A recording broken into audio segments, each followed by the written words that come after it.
Hello, today we will be demonstrating two nursing skills, tracheostomy care and nasopharyngeal suctioning. Let's start off by explaining what tracheostomy care is. A tracheostomy is an opening into the trachea through the neck, and the purpose for it is to create an artificial airway. Tracheostomy care is the care required for a tracheostomy to prevent infection and to maintain a patent airway.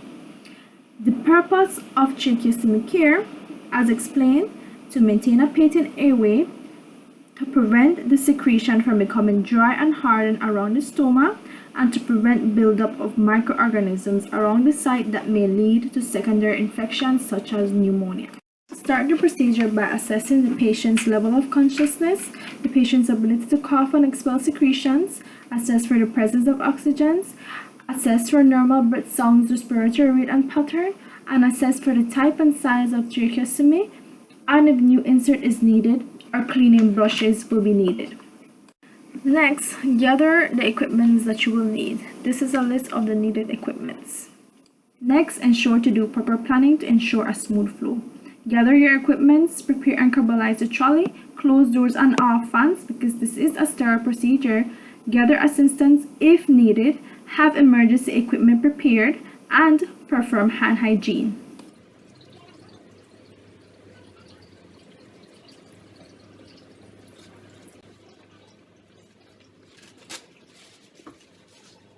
Good morning, Mr. Jackson. My name is Nurse Jessica. I'll be performing tracheostomy care on you today. Let me just check your ID bands once more, okay? Mr. Jackson, do you have any questions about the procedure itself? No? None? Okay. And when I will be during the procedure, I do have some methods of you to communicate with me. So if you feel any discomfort at all during the procedure, just raise your hand and I will stop, okay? Ensure the balloon is inflated. Provide patient with privacy. Ensure that the patient is in a high powered position.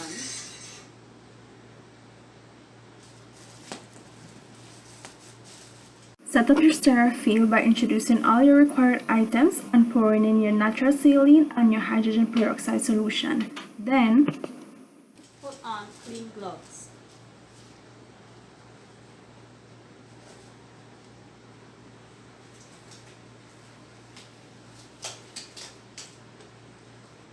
Remove inner cannula and place in hydrogen peroxide solution.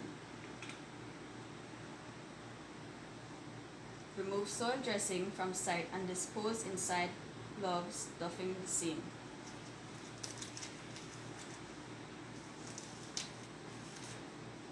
Perform hand hygiene.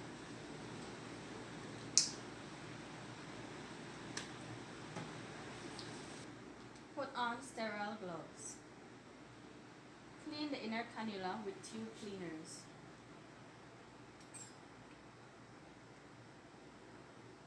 Ensure to inspect for cleanliness.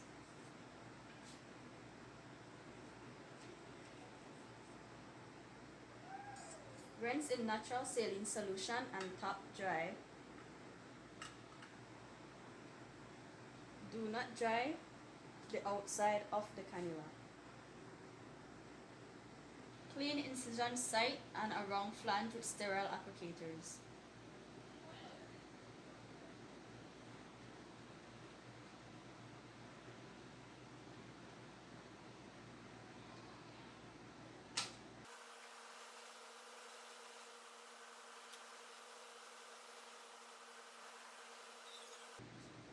Dry the site and place appropriate dressing around the tube.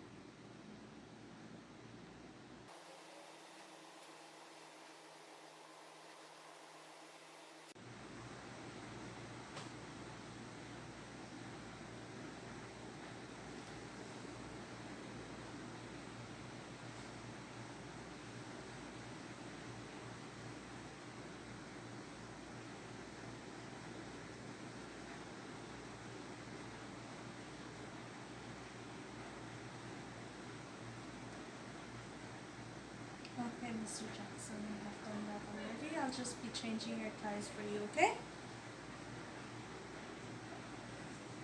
Place new ties prior to removal of the old ties.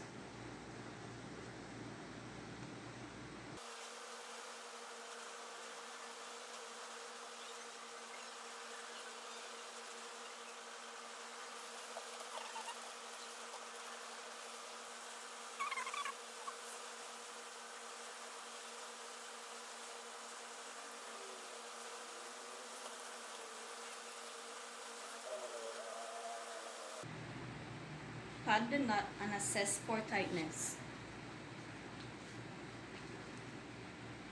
Is that comfortable for you enough, Mr. Jackson?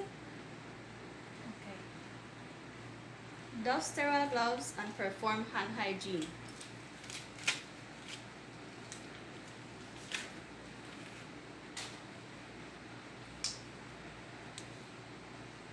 Reposition the patient and raise the bed rails and lower the bed. Okay, Mr. Jackson. Are you comfortable enough like that, or do you want to lay down?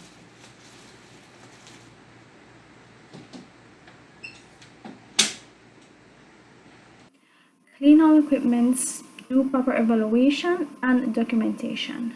Now let's move on to nasopharyngeal suctioning. Nasopharyngeal suctioning is the removal of secretions from the respiratory tract via suction from the pharynx.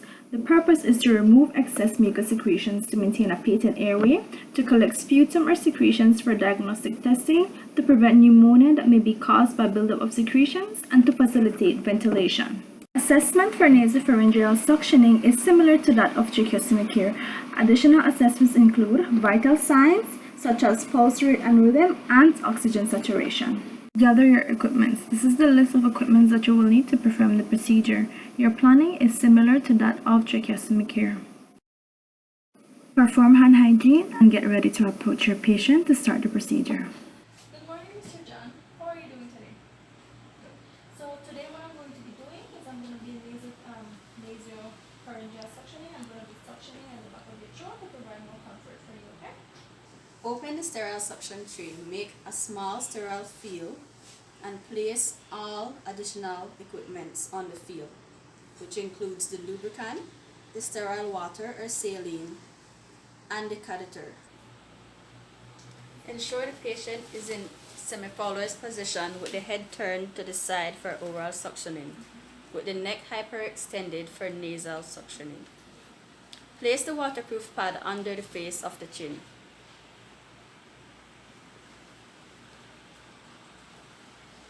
Attach all tubing and turn on the suction machine and set to appropriate strength.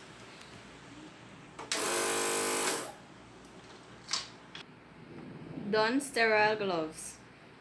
Approximate the depth to insert the suction catheter by measuring the distance between the tip of the nose and the ear. Connect the catheter to the connection tube. Lubricate the catheter. Okay, Mr. Joe, I'm going to start putting the tube through your nose. Please let me know if you're feeling a discomfort. If you're feeling discomfort or you want me to stop, just say stop or raise up your hand. Okay?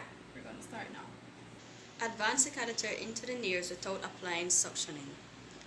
Ensure that you do not occlude with your finger as the machine is already on. Advance along the floors of the nasal passageway. Okay, I'm going to start pulling out now.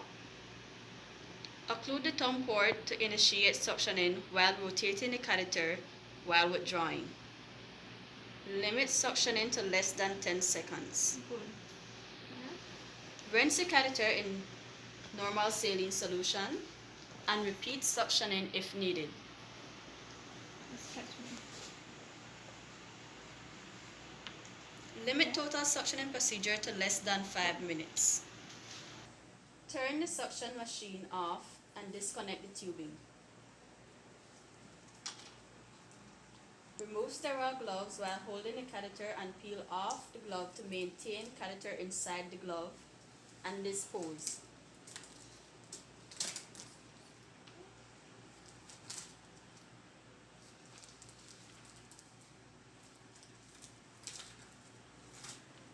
perform hand hygiene,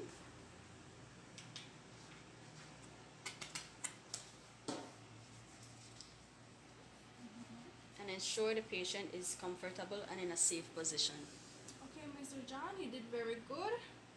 I'm going to put you back on your normal position. Okay. At the end of the procedure, clean all equipment and perform proper hand hygiene and get ready to evaluate. For both procedures, evaluate the patient's tolerance to the procedure, the respiratory status, vital signs, and ability to cough and expel secretion, as well as any abnormal findings or deviations to report to the physician. Documentation for suctioning include the date and time, the patient's tolerance to the procedure, the description of the secretion suction, the amount of O2 that was required, the patient's ability to cooperate, and the level of consciousness, and your legal signature. Documentation for tracheostomy care include the date and time, the patient tolerance to the procedure, the appearance of the stoma, if the dressing was changed, any unexpected findings, and your legal signature. And that's the end of the video. All of the provided information can be found in the Cozier and Herbs Fundamental of Nursing textbook in Chapter 50. Thank you, and I hope this video was helpful.